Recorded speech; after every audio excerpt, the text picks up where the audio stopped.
Bhanu traders Nizamabad Andhra Pradesh के managing partner Amritlal Kataria से commoditiescontrol.com ने देश में इस साल हल्दी के उत्पादन, कैरी फॉरवर्ड स्टॉक और डिमांड सप्लाई एवं एक्सपोर्ट पर बातचीत की। अमृतलाल जी, यह बताइए कि देश में इस साल कितनी हल्दी पैदा होने का आपका अनुमान है? ये हल्दी की प्रोडक्शन सबसे ज़्यादा जो है आंध्र प्रदेश में होती है, उसके बाद में महाराष्ट्र और उसके बाद में तमिलनाडु। ये 3 स्टेट जो है मेजर हैं। उसके बाद में उड़ीसा और बिहार, बीटिया, अदर सेंटर सब मिला के हल्दी होती है, लेकिन मेन 3 स्टेट में ज़्यादा हल्दी होती है। और इस समय निज़ामाबाद जो है सबसे पहले क्रॉप में सबसे पहले अराइवल जो है निज़ामाबाद स्टार्ट होती है। और निज़ामाबाद की अराइवल जो है जनरल हमारे पास जो है दिसंबर लास्ट वीक से स्टार्ट हो जाती है और जनवरी में पिकअप पकड़ना शुरू हो जाती है। फरवरी, मार्च, अप्रैल, मई तक सीज़न चलती है। मई मिडल तक जो है हमारी सीज़न पूरी हो जाती है। हमारा किसान जो है हल्दी जैसे ही पैदा होती है अपना पूरा का पूरा माल जो है ये जनवरी, फरवरी, मार्च और अप्रैल ये 4 महीने मिडिल मई तक जो है डिस्पोज कर देता है। बाद में किसान लाता नहीं है। अदर मार्केट में जो है साल भर 12 महीना माल उनका प्रोडक्शन कम हो तो भी 12 महीना क्रॉप आता है। इस बार आंध्र प्रदेश के अंदर जो है बरसात ज़्यादा होने की वजह से क्वालिटी में जो प्रोडक्शन तो सोइंग हमारे पास पूरी 100% हुई, लेकिन उसके अंदर बरसात ज़्यादा होने की वजह से रोग पकड़ गया, माल मरका, क्वालिटी हल्का हो गया, उसे उतारा, यील्ड कम हो गई। और आंध्र की ये साल क्रॉप जो है जनरल पूरे आंध्र में मेजर 3 मार्केट बड़े हैं, निज़ामाबाद, वरंगल, कड़पा, दुग्गराला।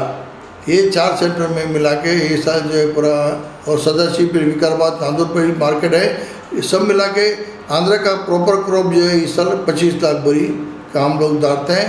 वरना ये क्रॉप हमारे हिसाब से 30 से 35 लाख बोरी आना था, लेकिन इतनी बोरी कम हो गई रोग लग जाने की वजह से। उसके बाद में सबसे बड़ा सेंटर जो है ईरोड है। ईरोड में भी फसल जो है 2012 में तो 55 लाख बोरी आ गई थी, लेकिन 2013 में उनकी क्रॉप 12 से 14 लाख बोरी आई। और 2014 में भी उनका क्रॉप उतना ही है, ज़्यादा बड़ा नहीं है। लेकिन पिछले साल उनकी क्वालिटी बहुत ख़राब हो गई थी। इस साल उनकी क्वालिटी अच्छी आएगी, लेकिन क्रॉप ज़्यादा नहीं है। तो आंध्र का 25 लाख बोरी और तमिलनाडु का जो है क्रॉप 15 लाख बोरी। उसके बाद में महाराष्ट्र है। महाराष्ट्र क्रॉप भी जो है हिंगोली, बसवंत, नांदेड़ और सांगली के एरिया मिला के वो भी 15 लाख बोरी आएगा। और उड़ीसा, गुवाहाटी वगैरह में जो माल आते थे, इस साल उनका क्रॉप जो है लास्ट ईयर से करीब 40% कम है।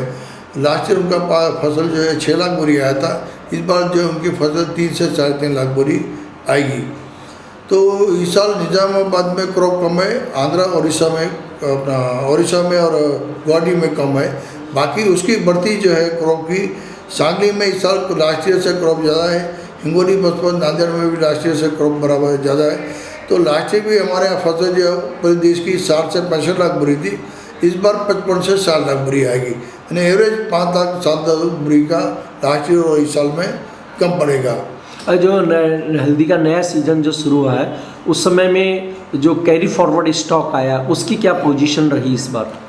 इस बार जो है कैरी फॉरवर्ड हमारे यहाँ जनरल दिसंबर क्लोजिंग स्टॉक गिना जाता है। क्लोजिंग स्टॉक या जनवरी कैरी फॉरवर्ड फर्स्ट वीक एक ही बात होती है। तो इस बार जो है कैरी फॉरवर्ड स्टॉक जो है ऑल ओवर इंडिया 40 से 45 तक बोरी है।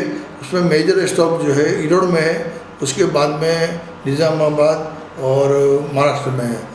तो ये carry forward stock last year ज़्यादा था 2013 में। 2012 का क्लोजिंग स्टॉक 60 से 65 लाख बोरी था, लेकिन इस बार जो है क्लोजिंग स्टॉक 40 से 45 लाख बोरी है। तो आपने जो उत्पादन बताया कि हल्दी का उत्पादन जो होगा और कैरी फॉरवर्ड स्टॉक होगा, उससे जो अवेलेबिलिटी है वो काफ़ी बड़ी आ रही है। तो हम अपनी जो डिमांड सप्लाई है उसमें किस तरह का असर देखने को मिलेगा इस पूरी अवेलेबिलिटी का? ऐसा है कि last year stock carry forward ज़्यादा था, क्रॉप भी ज़्यादा था। ये साल carry forward stock last year से कम है और नया क्रॉप भी लास्ट ईयर से कम है, क्योंकि हल्दी एक ऐसी कमोडिटी है जिसकी खपत जो जितनी है हर साल 2% से 30% उससे ज़्यादा बढ़ती नहीं है। हल्दी और बाकी कमोडिटी में अगर रेट कम होते हैं तो उसका कंजप्शन में फ़र्क पड़ता है।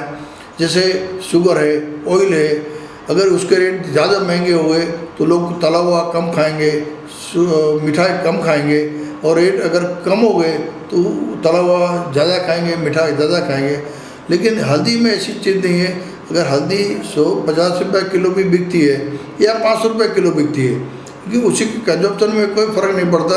और हल्दी का कोई अल्टरनेटिव नहीं है कि भाई हल्दी अगर महंगी हो गई तो उसकी जगह क्या यूज़ करें। हल्दी के उतना हल्दी ही चाहिए, और हल्दी ज़्यादा खपत में जाती है 90% जो है खाने में। और खाने के अंदर अगर हल्दी 500 रुपये की किलो है तो भी एक चपटी ही हमें सब्जी में चाहिए, और अगर 50 रुपये किलो है तो भी हमें एक चपटी ही चाहिए। अगर 50 की जगह 500 हो गई तो हम आधी चपटी यूज़ नहीं कर सकते, और सस्ती हो गई तो 2 चपटी नहीं डाल सकते। दोनों पोजीशन में उसको सब्जी को फेंकना पड़ेगा। तो इसकी खपत में कभी भी कोई बढ़ोतरी नहीं आती, और ये खपत हर फैमिली की एवरेज 2 किलो से 2.5 किलो के ऊपर फैमिली में खपत में जाती नहीं है। तो ये बड़ा बजट में बहुत आदमी को फ़र्क इसका रेट का पड़ता नहीं है। तो इसका तेज़ी मंदी में खपत में और बजट में कोई फ़र्क नहीं पड़ता है। ये नया सीज़न जो शुरू हुआ है उसके अंदर हल्दी की एक्सपोर्ट स्थिति कैसी रह सकती है, और लास्ट ईयर किस तरह रही?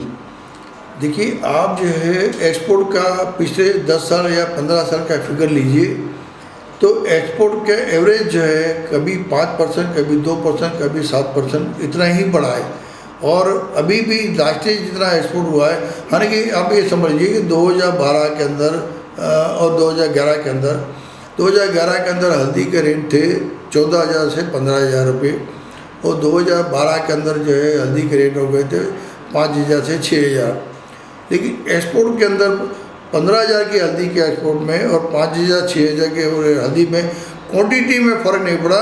हमें एक्सपोर्ट की वैल्यू जो है वो कम जरूर मिली, कीमत ज़रूर कम हुई, लेकिन एक्सपोर्ट में कोई फ़र्क नहीं पड़ा। एक्सपोर्ट जो है एवरेज जनरल 75,000 से 80,000 टन हल्दी जाता है। वो उतना रेट के ऊपर से कोई लेना देना नहीं, इतना अभी भी जाएगा। अगर फ़र्क पड़ेगा तो मिनिमम मैक्सिमम 5%। हल्दी का जो प्राइस मूवमेंट है वो अगले 3 महीने किस तरह देखने को मिल सकता है? देखिए, हल्दी के अंदर ऐसा है कि लास्ट ईयर और ये साल ये सिचुएशन एक टाइप की हो गई। पिछले साल ईरोड में फसल कम रहने की वजह से सीजन के अंदर हल्दी को सीजन शुरू होते ही हल्दी के अंदर 25 से 30 रुपये क्विंटल पे किलो पे बढ़ा दिए। इस साल भी जो है हल्दी शुरू होते ही 15 रुपये किलो पे बढ़ गए। तो सीजन के अंदर ही तेज़ी हो गई। तो सीजन में तेज़ी होने से किसान को ज़रूर फ़ायदा होता है, लेकिन व्यापारी के लिए जनरल ट्रेड के अंदर जो है फाइनली नुकसान ही जाता है। पिछले साल भी हल्दी सीजन में 75 रुपये 80 रुपये कर दी, और बाद में जैसे ही सीजन पूरी हुई तो व्यापारी ने सभी ने नुकसान किया, तो भाव गए 45 से 50 रुपये। इस साल भी जो है 45-50 के भाव थे वो अभी हो गए 60 से 65 रुपये। हो सकता है अभी जो माहौल बना हुआ है और भी 10 रुपये बढ़ा सकते हैं बाज़ार। ये सिचुएशन जून तक तो चलेगी, लेकिन जून जुलाई के बाद हमें नहीं लगता कि मार्केट और ज़्यादा तेज आवे। और क्रॉप जो कम गिना जाता है, तो एक सेंटर में क्रॉप आवे तो उसकी भरपाई दूसरे सेंटर में हो चुकी है। महाराष्ट्र में इस साल क्रॉप ज़्यादा है, आंध्र में क्रॉप कम है, लेकिन पिछले साल के हिसाब से देखें तो वापस दोनों इक्वल हो गए। महाराष्ट्र में कम था, आंध्र में ज़्यादा था। इस बार महाराष्ट्र में ज़्यादा है, आंध्र में कम है। बाकी तमिलनाडु में जो लास्ट ईयर था उतना ही है, वहाँ बढ़ा नहीं है और घटा नहीं है। ये समूचे कारोबारी समुदाय को हल्दी वायदा से फ़ायदा हो, इसके लिए किस तरह के चेंजेज होने चाहिए उसमें? देखिए, वायदे के अंदर जो है जनरल ट्रेड में ऐसा हुआ है कि वायदे को चलाती है सिंडिकेट, जो हर व्यापारी जानता है, हर ट्रेडर जानता है। और इस बार जो है निज़ामाबाद की क्वालिटी इंटरफेयर होने से डिमेट में माल बहुत कम जाएगा। लास्ट ईयर क्वालिटी अच्छी थी तो भी डिमेट में 1200-1400 गाड़ी सिर्फ निज़ामाबाद में ही डिमेट में गई थी। बाकी ऑल ओवर इंडिया किसी भी सेंटर में डिमेट में माल गया नहीं था, या गया तो नाम के बराबर था। तो इस बार जहाँ ज़्यादा माल जाना है उसी सेंटर में क्वालिटी इंफीरियर है, तो या तो एक्सचेंज को जो है क्वालिटी में कुछ बदलाव करना पड़ेगा, जो शायद मुश्किल लगता है, इम्पॉसिबल लगता है, क्योंकि वायदा चालू हो गया है तो आगे बदलाव नहीं कर सकते हैं। तो ये माल इस बार निज़ामाबाद में लास्ट ईयर से आधा या उससे भी कम डीमेट होगा। वो इतना कम डीमेट होने पे सिंडिकेट हावी हो जाती है।